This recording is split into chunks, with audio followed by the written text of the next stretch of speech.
Please support our sponsor, renovationtea.com. You'll find a large variety from daily to specific herbal remedy teas, all certified organic and fair trade. Use code SHATTERED and you'll get a 10% discount. You can see the link below. Today, our topic is going to be sex trafficking. I have Katie Walker with me today. Katie, you are a public speaker and a published author of Women of Influence, plus you also have another book on the way. But one of the things we're going to talk about today is you're an actress, and you played the mom of a 16-year-old Amber Stevens. She was drugged and forced into sex trafficking, and her family fights to get her back. And this is called 8 Days, and it's based on a true story.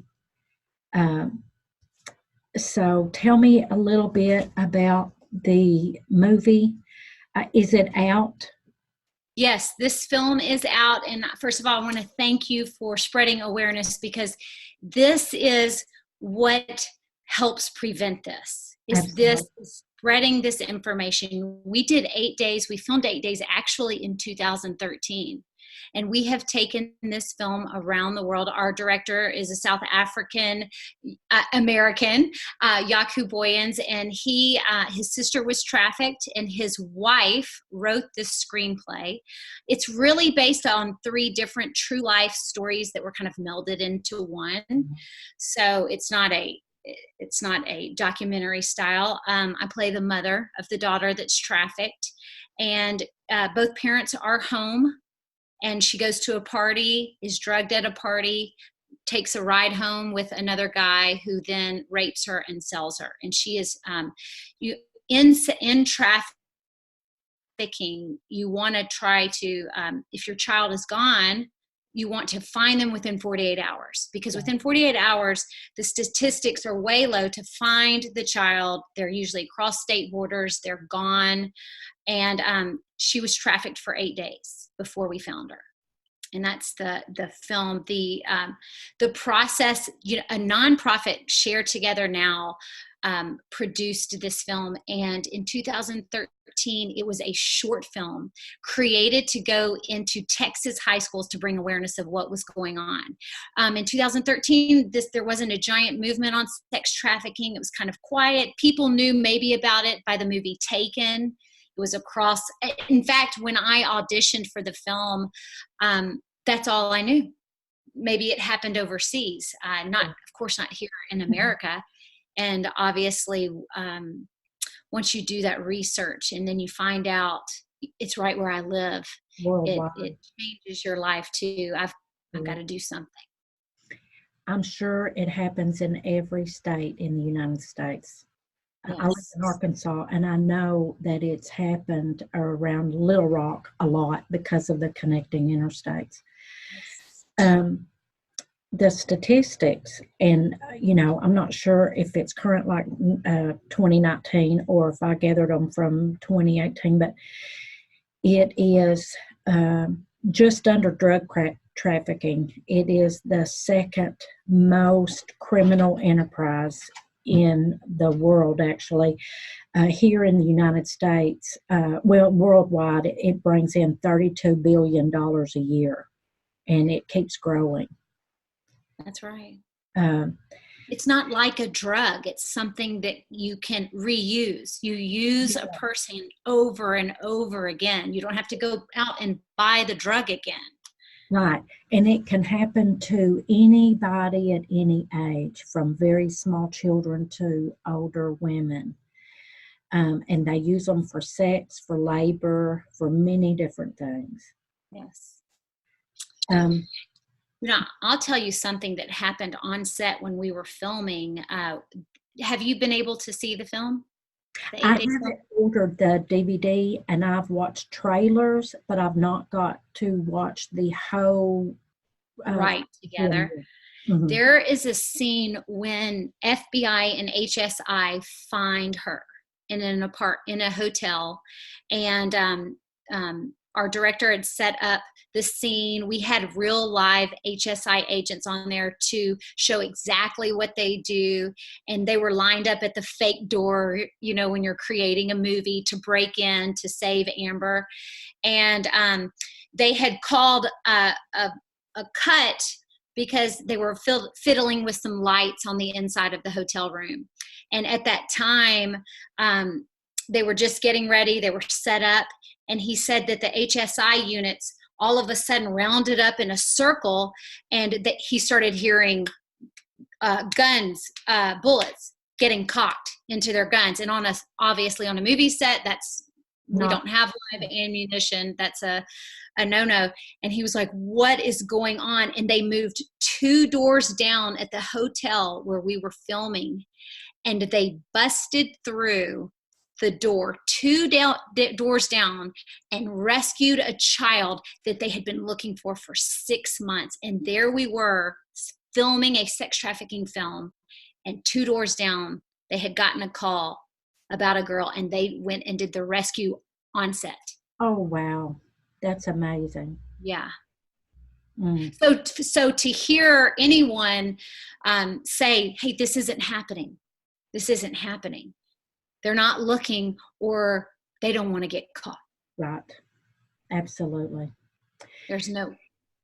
What helped in Amber's case? What helped the family to find her?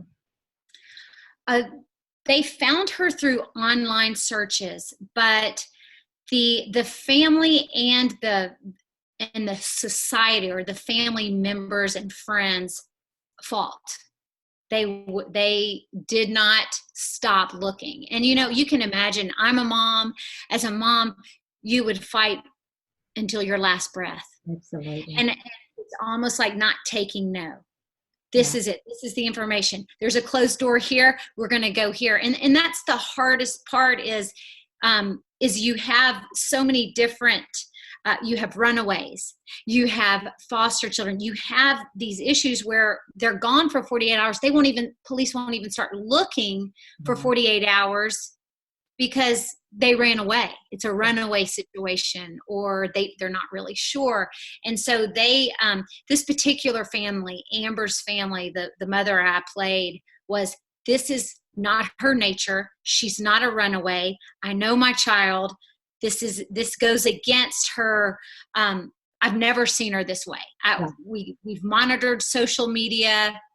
This isn't normal. And so she fought.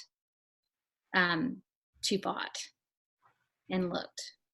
So Amber was not able to sneak around and use a telephone or anything like that. She was not able to reach out to the family. The family literally had to search and find her. Right. There's a moment in the film because they got rid of Amber's cell phone right at the beginning. Right. Running when she was getting taken home, the cell phone was thrown out. Yeah. So that was the last seen evidence of her cell phone. One of the pimps had left a phone on the desk in the hotel. She was drugged, and she saw, and she had text in the script. She had texted a teenage boyfriend. And it was very obscure because she was drugged. And so the letters are mixed up, and she can't really get her message out before the pimp sees her on the phone. Mm-hmm. And so that was it. That particular hint didn't get anyone anywhere because they got rid of their phone quickly, and she got beat up for it in the film. But and that's the hardest part, is not only are they drugged, but abused and scared and beaten for fighting. And that went on for 8 days. It's just horrific for a 16-year-old to endure that. And I know that they're much younger that get caught into sex trafficking as well.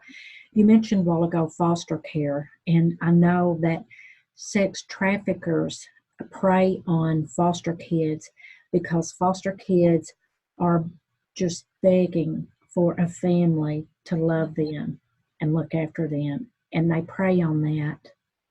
And sadly, they get sucked into the trafficking, and they're never seen or heard from again. Yes. And that was, speaking of the book, Philippa Boyens and I wrote a book called Woman of Influence, and it was birthed out of, we've gone across the U.S. and different countries speaking on 8 days, bringing an awareness, because we want it to be a tool for parents to use to show awareness, because it's already hard to talk about. Kids don't want to sit in a lecture, but they'll watch a movie. Right. And so it opens that dialogue.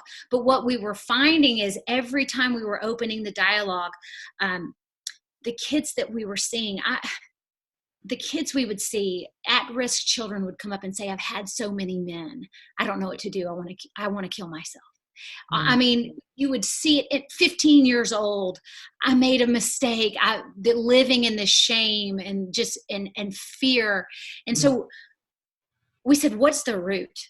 What is the root? How can we prevent it? I don't want to look at another precious beauty in their eyes and see that pain that I've seen on so many teens, and I want to prevent it. As a mom, I want to prevent it. As a person, I want to prevent it. I want to prevent it in my neighborhood, on my street, in the schools, like a battle, raise up awareness in an army. And so we said we had to talk to the core, because girls were getting so manipulated with you're so pretty, or you're so important to me, and you belong, and you're welcome here, and we accept you here. And they have to know who they are, who God created them to be. And so we wrote a 30-day devotional speaking to women, and it's all ages, because at 40, you can feel insecure with the social media of everything and all that we compare ourselves to. You've got to know that you've got a purpose and a destiny. Right. And so we wrote this because we said, we got to give this to, they've got to know. They've got to know how special they are. That's why I can look at someone and say, you are so, whether I agree with politics or not, or whether I agree, I know that God purposed you here to make a difference, because the world needed you, and they need to know this, And so it's kind of just created this firestorm of respecting life, of valuing people's life, and teaching them that. Right. Have they started any programs in school that you're aware of? Educational? That has been the most difficult. I think that's been the most difficult for me. We have had access in colleges. Colleges have opened the door for education, and we have had different colleges better than some, where the professors have said, hey, you get bonus points for coming to this film, right? And so it gathers the masses that helps create, bring this awareness quickly to a big group. But in the high schools, which is where we need to be, in the middle schools, I don't know how to explain it. You're going through 1,000 red tapes through a school board that needs to watch the movie. And so I'll send you the movie. I'll drop the movie off at your door. Watch it. Let me tell you what we do. No callbacks. I'll call back. Hey, what do you think about this? Let's do this. Nothing. Oh, well, somebody else has to see it. And then it just goes where it's not an issue. I think a lot of the rural areas especially feel like, oh, this doesn't happen here. They are so wrong. It can happen in a small town. It can happen, and it does happen in huge cities. Atlanta, Georgia is probably one of the biggest sex trafficking cities out there. But I think they're in denial, because this is a problem. I think all the teachers should be aware. And when they teach slavery, they should be teaching this, because this is a form of slavery. Oh, yes. I live in Shreveport, Louisiana.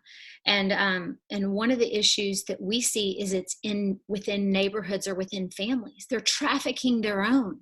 Yes. A child that I have actually spoken to after showing said, my mom said that if I didn't have anything, I always have this, and pointed, to her female organs. I have this, like I can survive.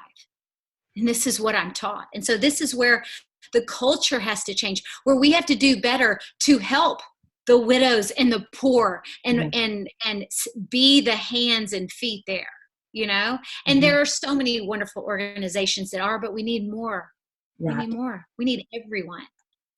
Well, we need communities to step in and get involved. We need local journalists to make this the forefront all the time and keep it in the public's eye, because a lot of times when you turn on the news, you don't hear about stuff like this. A lot of people are not made aware of it. You know, I'll say something, reading your background and how you had to go after the one, you know, for justice sake, for the law. I'm always reminded that God goes after the one. Right. He goes after the one. And so we see this as a giant issue, but and you think, what can I do? It's so big. How can I help? You go after the one. Absolutely. You go after the one on your street. You go after the one that you take to carpool. You go after the one whose neighbors live next to you, and you start speaking life into them and telling them who they are. We have to value people. Absolutely. Sadly enough, a lot of mothers who have fallen prey to drugs, they will pimp their children out just so they can continue to get high. Right. And I know the drugs clouds their judgment, but all too often the pimps and the traffickers will gather up kids from a mall, anywhere. They might think, oh, they've been kidnapped, and they have, but it's just much worse. Right. A lot of the communities, the schools, everybody needs to open their eyes and pay attention to what's going on around them. And it's so important that you just said that, paying attention. And I'll give you this. I constantly am talking about this on social media and sharing 8 days. And there's a friend that I know was in the mall, and she had gone to the food court to eat. She's alone. She's young 20s, but she probably looks 18, 17, right around there. And she said she noticed a guy in the corner with his cell phone kind of taking pictures of her from, a little distance away. And she felt really uneasy, and she, she kept eating, kind of dismissed it. And he moved to a different area, and she kind of noticed him on another side with his phone facing her again, taking more pictures. And she said she alerted security to walk her out. She was afraid to walk out, but that was her being aware, because what happens, that's considered grooming. We're taking pictures. Whether or not this is trafficking or not, that's not normal. Right. And we have to be aware of the not normal. And we have to take, and that's exactly what you do, alert authorities, a walkout, because they could be with sending those photos, hey, she's walking out this door, to take her right there. This is what she looks like. Absolutely. Right. And so if I'm sitting there and I notice a guy taking a picture of another teen over there, I'm going to alert authorities. It's something we can all do. Hey, this guy's taking pictures of her. I don't know if they know each other, but that's not normal. And then we're doing something about it. Right. How could someone, what is the website if they want to order the DVD 8 Days? Yes, you can order 8 Days on 8daysfilm.com or sharetogethernow.org. sharetogethernow.org. We have all of our websites connected, so you're getting information on looking for risk, what to look for, how to get involved. Let's watch the film. Let's do a screening. Let's show people in the community this. We've done a ton of screenings where we will come in and have a panel after the film with HSI, with a nonprofit that's working in your community, so that you can get the atmosphere of what's happening in your city, to be aware and educated and spread. Because I think obviously, the more we're educated, the more we are aware, the more we prevent this. Right. When several years ago, before I retired, um, I was out late at night working. It was 2 or 3 o'clock in the morning, and I stopped at a very small town, extremely small, for gas. And I noticed this man in a car with the window down kept staring at me. And you just had that uneasy feeling. And it's about 3:30 in the morning. And I had just left the sheriff's office, and there was a couple of deputies still there that were about to leave to go home. And as I left the gas station, he pulled in behind me. And then over the next several miles, I encountered road rage like I have never encountered before. I had a weapon on me, but if I had been a young girl just trying to make it home, she might not have been as fortunate as I was. I had the officers' phone numbers dialed into my cell phone, and I called for help. And he was trying to, the perpetrator was trying his best to get me to wreck my car. And the officer stayed on the phone with me and kept saying, just don't stop, don't stop. And it was, and I've made over 650 arrests, so I'm trained in so many ways. But that caught me out of the blue. I didn't know, was he a maniac? Is he, what? But anyway, he had a long night ahead of him. He got charged quite a few charges, and I was fortunate enough to go home. Mm-hmm. I thought about that later. It might have been someone's young daughter coming from a date, or friends or whatever. They might not have known and may have stopped their car, and Lord knows what would have happened to them. And that happens, and I live in a rural area, so it can literally happen anywhere. Yeah.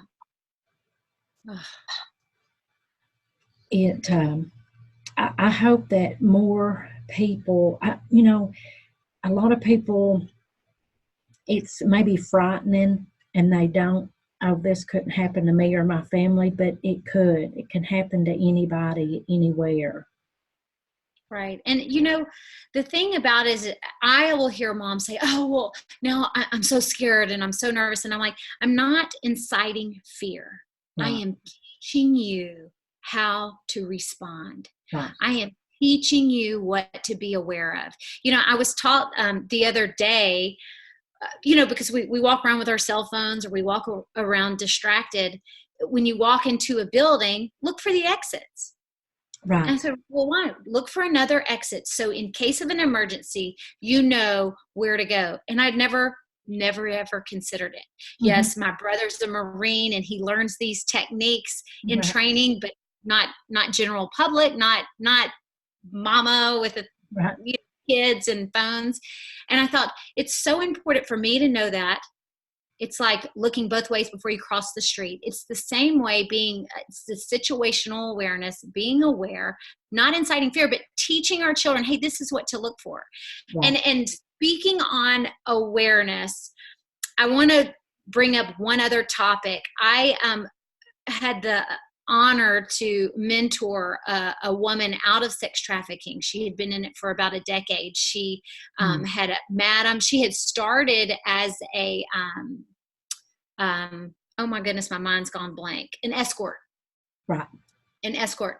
And I said, well, how did you get into it? She said, it was my sophomore year of high school. So what happened? She had spent the night with her best friend. She has both parents present, middle income class home, did well in school. She'd spent the night with her best friend. She slept with her best friend's brother that night. So the best friend goes to school, trashes her reputation. She's mortified. She's embarrassed. She can't believe she's done this. It devastated her. She couldn't take the heat. 3 days later, she drops out of school. Can't take it. Just devastated. Finds people that accept her, hey, come do this with us. Hey. And that's how that road began, with drugs, with alcohol, with money, with support. And I said, would it have changed if someone in your class had walked up and said, hey, I heard about what happened, but that's not who you are. Let me tell you who you are. Yeah, that happened. Yeah, it might not have been the best behavior. You probably could have made a better choice, but that's not who you are. Because who you are is somebody that has got a life in front of them that can do this. And with tears in her eyes, she said it would have made all the difference. And so I try to teach my teens, look for that. Right. Be aware of the one that's getting talked about, that's sitting in the corner, that's all of a sudden gotten quiet, and speak life into them. Yeah, they made a bad choice. Right. It's not who they are, you know? And it was impactful to me, and it impacts the teens when I tell them, look for the one in your class. You can do something right now. Because you know the girls that on Friday night did something, and you come back Monday and the whole school's talking about them. Right. You could save their life if you see them down in the dump. It only takes one time, one looking out for somebody else, one telling them, you're worth this. Let's go. You know, and it's also little boys. It's not sex trafficking. It's not just young girls and young women. It's also small boys. Sad to say, it happens to anybody at any age. Very sad to say, yes. And we're seeing it actually more and more in boys. Right. I actually just read an article today on a wonderful organization in Houston, Texas, that is fighting, that just made 64 arrests. 5 were in trafficking. Of the 5, 2 were underage, were children, and that were being trafficked. And then the others that were saved were adults. But my point was that they were gathering as a community to fight, because they said, hey, not in my county. Right. This isn't, you come to my county, we're getting you. And that's what and I thought to myself, yes, yeah, that's what we're talking about.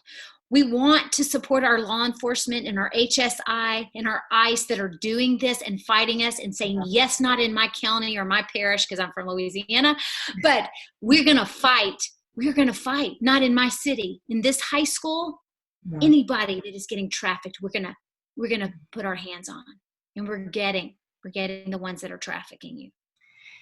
And see, I'm sure the numbers are going even higher due to the border problem that we have, and illegals, including gang members, are just pouring through the borders right now. Oh, and it's so easy to take these ones that are coming across the borders because they're alone and they're scared, and a parent can't take them, and the parent wants the best for their kids. They're sending them across the border and saying to a trafficker that's manipulating and saying, yeah, I got you. I'm so taking care. Oh, it's so sad. And you can't keep count of them all because there's just so many. So they get fallen prey into the slavery, the trafficking, whatever you want to call it. Right. They disappear. No one even knows they're even in it. They're unknown and unnumbered. Right. We find them. How can we find them? We don't even know who they are. Right. You know, we don't even know that they're here and they're missing. Right. So that is. And you know, to fight this is we want to go after the demand. We want to go after the demand in the United States. We want to go against Hollywood and this sex nation that we are creating. Absolutely. We want to go after the porn industry and shut it down, because that's where it starts. with all these fantasies and deceptive fantasies and abuse and violence and women being exploited and young children being exploited and the boys being exploited, all of them. We have to go after the demand. Hollywood tries to glorify it, and they just shame on them for doing that. Right. And shame on us for watching. Right. And supporting. Absolutely. Well, to me, I prefer to watch stories based on true facts, and that's why I'm really looking forward to watching 8 Days. I've watched the trailers, and I've done a lot of research, and the director, his daughter, was in his sister. How long was she in trafficking before she was recovered? 6 years. Wow. You know, hers was obviously trafficking it's always individualized in different stories, but she had won a contest in South Africa, like American Idol. Mm-hmm. She'd won their big American Idol, and the president of that would traffic her. And you know, the saddest part about it wasn't a kidnapping scenario. It was you're going to sleep with this executive before you perform. But then you're going to go home and sleep in your own bed. And if you tell your parents, your mom, your brother, we know exactly where they live and we will kill them. Right. And she was so incredibly manipulated and scared to death and loved her family. She didn't say a word. And she was 14. Wow. And that went on until she was 20. Yes. And she has just an incredible story through so much pain, but she is here. She has written 2 books. She is an advocate and a warrior and a champion for this cause out of Nashville, Ilanka Boyens. She is so dynamic. But a lot of times it doesn't happen this way. Mm-hmm. And you know, the person that left home doesn't come back the same. Yeah, for sure. Their lives have been changed forever. How was she found? It's a great question that I'm not sure if I know exactly the details on how they found out. I mean, 10 years is a long time. It was 6 years. I'm gonna have to ask Yaku that question. I'm not sure if I know how that was when they discovered it. Right. 6 years is just a long time, and in that time, family members don't want to give up hope, but at the same time, there's been enough years go by that they feel the worst has happened. Right. You know, they may not even be alive at that point. Right. And you know, the average age of a trafficked victim is 7 years because of drugs and abuse, that their body wears out. Oh, sure. And it's been documented that they have been abused 12 to 20 times a day. Right. So between substance abuse, mental and physical abuse, their bodies can only take so much. And then they hope and faith that they'll be found. I can just imagine over time they just would prefer to die. Right.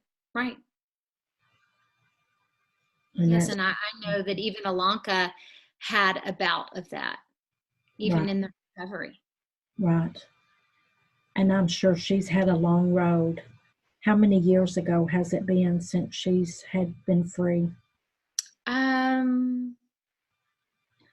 Do I know? She's young. She's in her 30s, so it has at least been over a decade or more. Oh. Right. God bless her heart. Yes. You know, the percentages are probably pretty small of those that do get found and get brought to safety. Right. They say, I don't know if this has increased. This was a few years ago, but 1% are found. Right. And what I was going to say was in the article that I read today about the Houston nonprofit and that are fighting this, The officer said the more we look for victims, the more we find. Sure. And that means that we need to quit turning a blind eye, and everybody needs to come together and stand for what's right. I mean, sex and human trafficking is the number two, right under drugs. Heinous crime, criminal enterprise in the world today. Mm-hmm. And it keeps growing thanks to illegals just pouring in left and right. There are 16 cities that I looked at yesterday that were named. I think I said it a while ago. Atlanta, Georgia is one of the major sex trafficking cities out of the 16 that I looked at. And it's just very sad. I think that the schools, the students, high school and college, could maybe they could write papers and do their studies on that and share it with the rest of the class. The more people become knowledgeable about what's going on, maybe we can increase the 1%. Is there anything else that you would like to add? Well, I want to really thank you for sharing, because this is part of doing something. I always get asked, what can we do? What can we do? And I always say, use what's in your hands. Please. And this is what's in your hands. The podcast is in your hands to get the word out. Let's do it. You have the film in your hands. Let's show the film. Show it to your child. Show it to your children's friend, your little soccer team. Let's show it to the school principal. Let's put some pressure on our schools, on our public schools, to say we care about our kids. We want to stop the abuse. Let's show it here. You're showing sex ed. Let's show this. This is happening. Absolutely. And I think that's putting the pressure on our school board, our churches. You'd be surprised how many times we've had trouble even showing in the churches, because the topic's so heavy. I said, this is happening. This is going against the souls of our people. That's what the problem is. You need, whether it's a bad topic or whatever, it's a true topic, and it's what's happening in our society today. Right. So I say, let's join the Army. Right. Join the Army. Join ShareTogetherNow.net. And I'm sorry, .org, ShareTogetherNow.org. We've got resources. Join us in our fight. We are constantly creating tools that you can use as education to show parents and friends, and continue with the talk and go from there. I hope more churches and schools join. Yes, thank you. Me too. Stay with me, Katie, for a little bit. And that is all the time we have today. If you like what I'm doing, please like and subscribe. If you have any questions or comments about today's podcast, please leave it in the comments below. Thank you. Hi, I'm Dee. I'm the host of The Shattered Podcast. Please like, subscribe, and don't forget to hit the bell on the notifications so you won't miss an episode. I'm very passionate about helping families. If you are an expert that would like to help or would like to share your testimony, please contact me. Thank you.